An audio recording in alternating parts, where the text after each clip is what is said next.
Mtazamaji, jina langu naitwa Alphonse Kusaga, mwandishi wa Wananchi. Leo ni tarehe 20 ya mwezi wa kwanza mwaka 2026.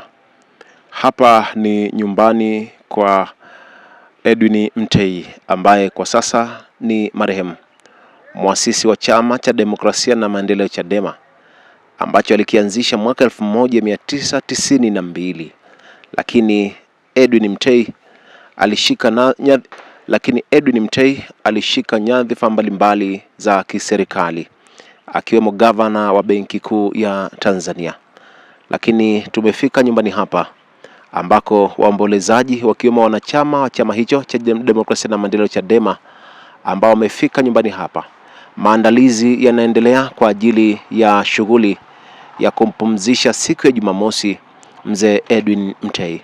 Lakini tumezungumza na katibu wa kanda ya kaskazini akielezea namna ilivyo, kipi kitafanyika, na wanasema kwa upande wa chama chao cha Demokrasia na Maendeleo Chadema watapeperusha bendera nusu mlingoti kwa ajili ya kumwenzi Edwin Mtei ambaye alifariki dunia usiku wa kuamkia leo. Kwa majina naitwa Ndonde Tottenham, ni katibu wa Chadema kanda ya kaskazini.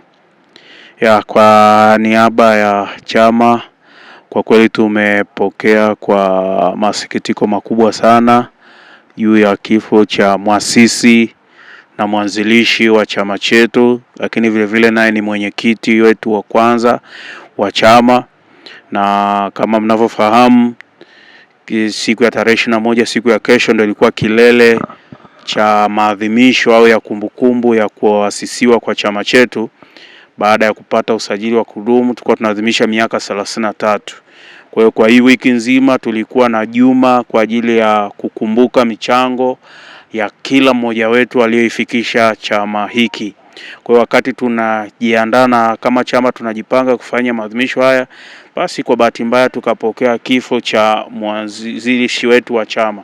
Kwa hiyo kwetu imekuwa ni pigo kubwa sana, na hasa katika kipindi kama hiki ambacho ukiangalia chama tumepita katika misukosuko mikubwa, lakini tulikuwa bado tuko imara, tumesimama. Kwa hiyo tulikuwa tunatambua mchango wa kila mmoja wetu. Kwa hiyo leo tunapozungumza Chadema, unapoizungumzia Chadema, huwezi kuacha kuzungumzia mchango wa Mheshimiwa Edwin Mtei. Kwa kweli amekuwa na mchango mkubwa sana kwenye chama chetu. Kwa hiyo kwetu sisi ni pigo kubwa sana.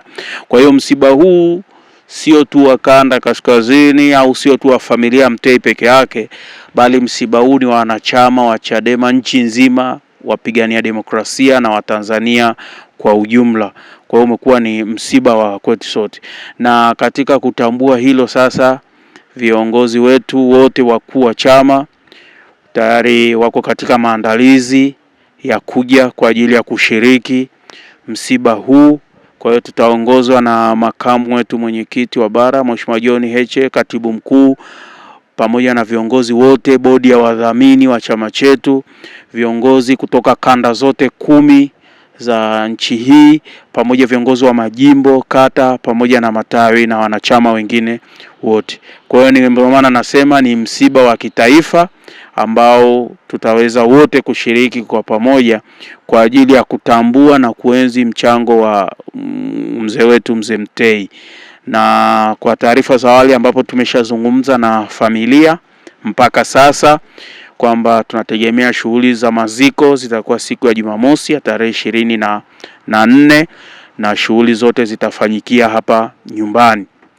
Kwa hiyo kwa pamoja sisi pamoja na familia kwamba tunashirikiana kwa kila hatua kuhakikisha kwamba tunamlaza salama kwa heshima zote anazostahili mzee wetu Mtei.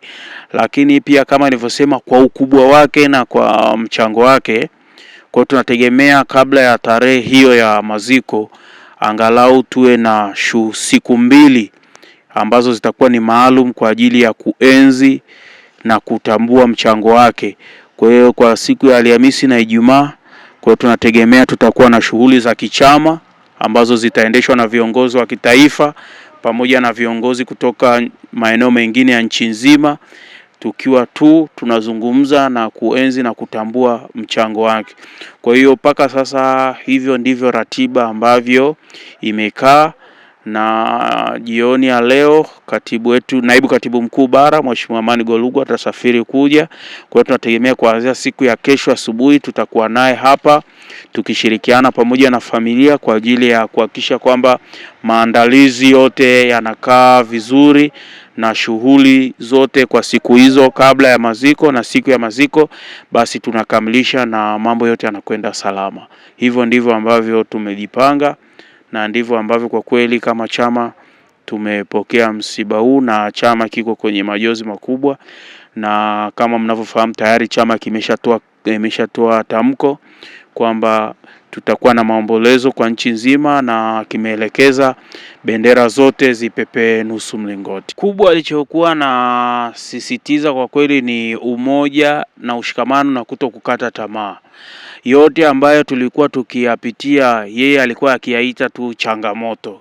Hiyo ndio ilikuwa msisitizo wake, na kwa hiyo alikuwa anasisitiza sana umoja ndani ya chama, kwamba hiyo ndio silaha yetu, kwamba tusikubali kwa namna yoyote ile kuhakikisha kwamba tunajigawa, tunakuwa katika makundi, kwa sababu alikuwa anafahamu kwamba pamoja na kwamba amekuwa ni muda mrefu, amekuwa kidogo umri amestaafu, lakini amekuwa akifuatilia sana mienendo ya chama na kutaka kujua nini ambacho kinaendelea. Na bahati nzuri viongozi wote wa kitaifa kwa kweli walikuwa wakifika kaskazini, kwa kweli walikuwa wakifika kuchota mawili matatu, na alikuwa ni mtu mwenye hekima na busara sana. Kwa hiyo alitusisitiza sana umoja wetu na mshikamano. Alikuwa anasema bado anataka kukiona hiki chama kikiendelea kuwepo hata baada ya yeye kuondoka duniani. Anatamani kuona hiki chama kikiendelea kuwepo kwa zaidi ya miaka mingine 100. Amani Eric Kimati. Nimepokea msiba huu kwa masikitiko makubwa sana, hasa kwa kiongozi mkubwa kama Mzee Mtei, ambaye sio aliasisi tu chama. Kwa wanaowaza kwa mapana, aliasisi mageuzi makubwa katika nchi yetu, na aliasisi kitu ambacho kilikuja kwenye mfumo wa vyama vingi. Kwa hiyo aliasisi taasisi ambayo ni kubwa, ni imara, na hata mpaka sasa tumeona taasisi hii ni imara. Kwa hiyo mimi nimepokea kwa masikitiko makubwa sana kama kijana, na nizidi kutoa pole kwa familia, hasa familia ya Chadema, na ningeomba familia ya Chadema iendelee kuenzi uasisi huu ambao umetengenezwa na Mzee Edwin Mtei. Kwa maoni yangu, kama vijana tujifunze kuwa na msimamo. Sometimes kunakuwa na kuteleza kwenye siasa, kuna kurupushani za hapa na pale, lakini ninachojifunza kwake ni kuwa na msimamo. Tokea nimeanza kumsoma Mzee Edwin Mtei, ni mtu ambaye alikuwa na msimamo, hakuwahi kuyumbishwa na msimamo. Kwa kama vijana tujifunze kuwa na msimamo hasa kwenye masuala ya kisiasa na masuala mengine. Kwa majina naitwa John Malalika, ni mwenyekiti wa kamati ya TEHAMA kanda ya kaskazini. Tumepokea msiba huu kwa majonzi kwa sababu tumeondokewa na muasisi wa chama chetu ambaye ndo mwanzilishi wa chama cha Demokrasia na Maendeleo Chadema. Kwa upande wa sisi kama wanachama na viongozi tumeguswa, tunaondokana na mtu ambaye alikuwa ni shupavu, jasiri, alikuwa akipigania demokrasia nchini hii, ambao kama sisi vijana ambao tumeanza kuingia kwenye siasa tulikuwa tukifika hapa nyumbani kwake kwa ajili ya kupata nasaha mbalimbali na ushauri kwa ajili ya kuweza kupigania demokrasia nchini. Kwa hiyo kuondokewa na muasisi wa chama chetu Edwin Mtei ni pigo kubwa sana kwenye chama chetu. Ndio tuna la kulienzi kwa sababu tukiangalia mpaka kwa umri wake huyo hapa si kiongozi ambaye ameyumbishwa kama viongozi wengine ambao walikuwa Chadema wameshahama wameamba kwenye vyama vingine, lakini ukiangalia ana msimamo, na japokuwa ukiachana tu na msimamo wake alikuwa pia ni kiongozi wa kiserikali ambaye aliamua kwa dhati na kwa moyo kwenda kujitoa kwenye majukumu ya kiserikali na kuja kwenye kuanzisha chama cha upinzani ambacho si rahisi kwa mtu ambaye kwa sasa ambaye yuko serikalini kuacha masuala ya kiserikali na kuja kuanzisha chama cha upinzani kama Chadema na kupigania na demokrasia. So ni watu wachache sana wenye moyo. Kwa hiyo tunajifunza kwake kuwa na moyo na maarifa kama ya kwake. Nilimfahamu tokea utoto wangu kwa sababu tulikuwa ni marafiki wa kifamilia, na kwa kweli ni pigo kwa familia na kwa taifa na kwa jamii, kwa sababu watu wengi mnajua kwamba Mzee Mtei ni kati ya waanzilishi wa kupigania demokrasia katika nchi hii. Kwa hiyo kwa kweli ni mzee aliyekuwa na bidii, aliyekuwa na busara na maono. Kwa hiyo taifa pia limempoteza kiongozi mmoja, mpiganaji wa demokrasia, na nafikiri kumbukumbu nyingi mtazipata kwenye kitabu chake alichokiandika, pamoja na mambo mengi aliyofanya yako katika maandishi ya magazeti, taarifa za vyombo vya habari. Naitwa Hamza Rajabu Adi.